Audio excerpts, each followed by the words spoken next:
Welcome to this explainer. Today, we're jumping straight into the definitive architectural blueprint for transitioning your life from financial anxiety to complete, unshakable autonomy. And look, we're completely bypassing the standard advice you've probably heard a million times. We aren't here to tell you that micromanaging minor expenses, clipping paper coupons or cutting out your $4 morning coffee is the secret to getting rich. Honestly, that's a myth that just keeps people playing small. Instead, we are looking at how to radically rewrite your entire financial operating system right from the ground up. To really grasp why this is so absolutely crucial, just look around. Millions of incredibly intelligent, hardworking people are currently trapped. They're treating 40, 50, maybe even 60 hours of their finite week for a digital deposit slip that basically vanishes the moment it hits their account. Poof. Instantly devoured by fixed bills, rising rent, and high interest debt. For most of us, the modern economic reality feels a lot less like a dream and far more like a beautifully designed, corporate-sponsored hamster wheel. So here's the deal. To build true, unshakable, generational wealth in modern America, you don't just need a slightly bigger paycheck to somehow keep pace with inflation. You need an entirely new paradigm. You need a macro strategy that looks at your money not just as a tool for survival, but as a literal army of assets out there fighting for you around the clock. Okay, let's dive into the 5 core pillars of the Money Mind strategy: the defense, the offense, the multiplier, the optimization, and finally, the fortress. Pillar number 1, the defense. It's time to plug those cash leaks. Here's the brutal truth that traditional financial gurus kind of gloss over. You simply cannot out-earn a bad spending habit. Seriously, you could be making $350,000 a year, but if your lifestyle perfectly expands to swallow every single dollar you earn, you're still living paycheck to paycheck. Absolutely terrified of a random plumbing emergency? To fix this without burning out from restrictive line item budgeting, we use the macro-managed 50-30-20 capital allocation system. It's simple.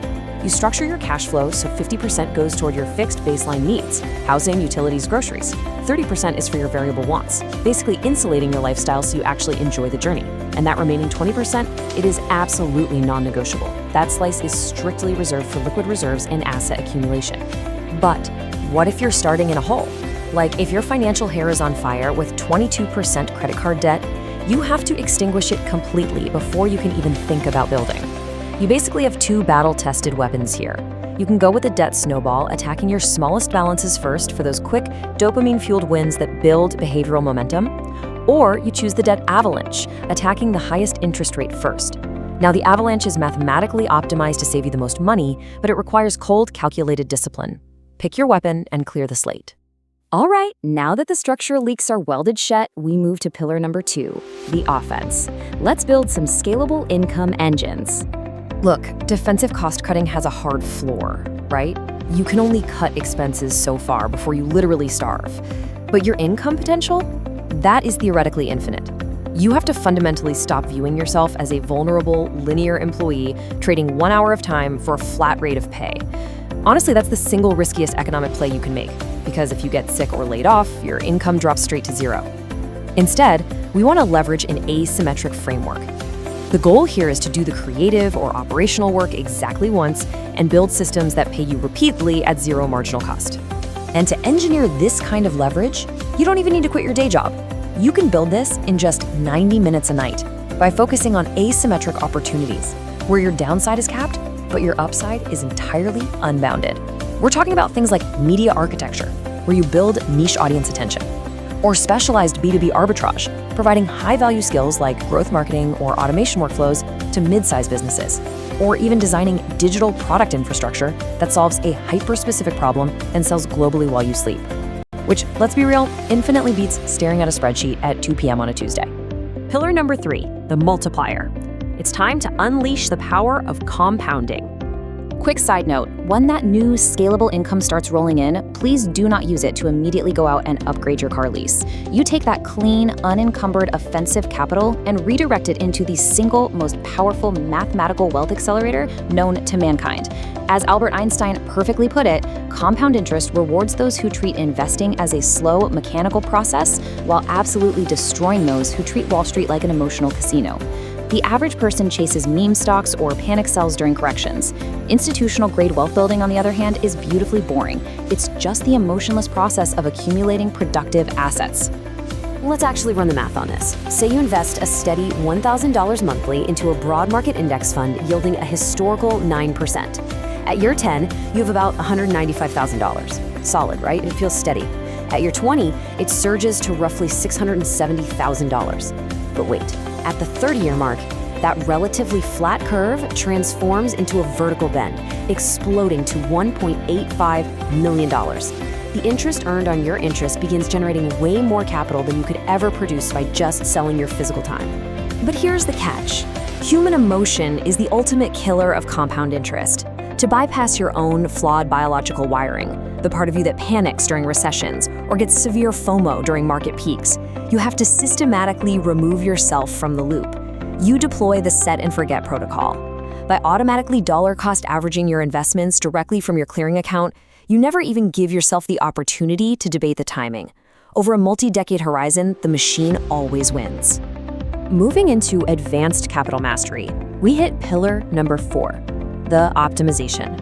We optimize by treating money not as a static pile of cash just sitting in a bank account, but as clean, kinetic energy that constantly needs to move to maximize its efficiency. We kick this off by leveraging interest rate arbitrage.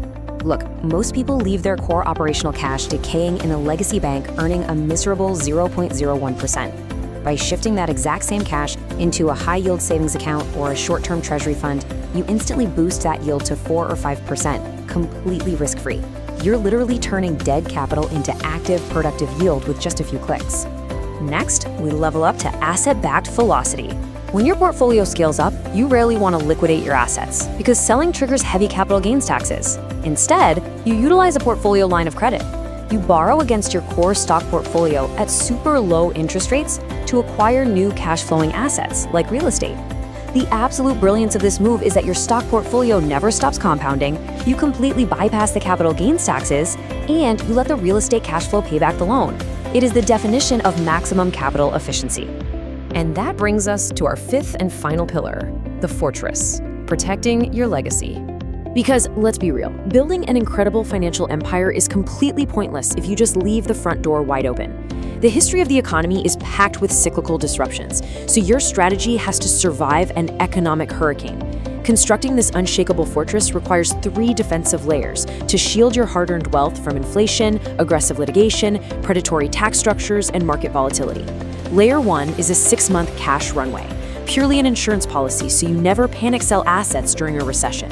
Layer 2 is tax insulation, and Layer 3 is structural asset diversification, moving beyond tribalism to spread your wealth across entirely uncorrelated asset classes. Let's quickly zoom in on that critical second layer, tax insulation. Because taxation is easily going to be your largest lifetime expense, you must strategically utilize legal vehicles here. We're talking about a Roth IRA for completely tax-free growth and retirement withdrawals, and leveraging traditional 401ks to instantly drop your current tax bracket. And as your asymmetric income really starts to scale, establishing an S-corporation structure allows you to legally write off tens of thousands in legitimate business expenses, heavily insulating your money from the government. At the end of the day, achieving absolute financial freedom isn't about luck, and it's definitely not about perfect timing. It's entirely about strategic execution. The math honestly does not care about your past or your previous financial mistakes. It only cares about your execution today. So I have a challenge for you. Think about the blueprint we just built. Which specific stage of this wealth architecture are you going to take aggressive action on right now to claim your autonomy? Because 5 years from now, that time will have passed regardless. Make absolutely sure you're standing inside the fortress you chose to build today.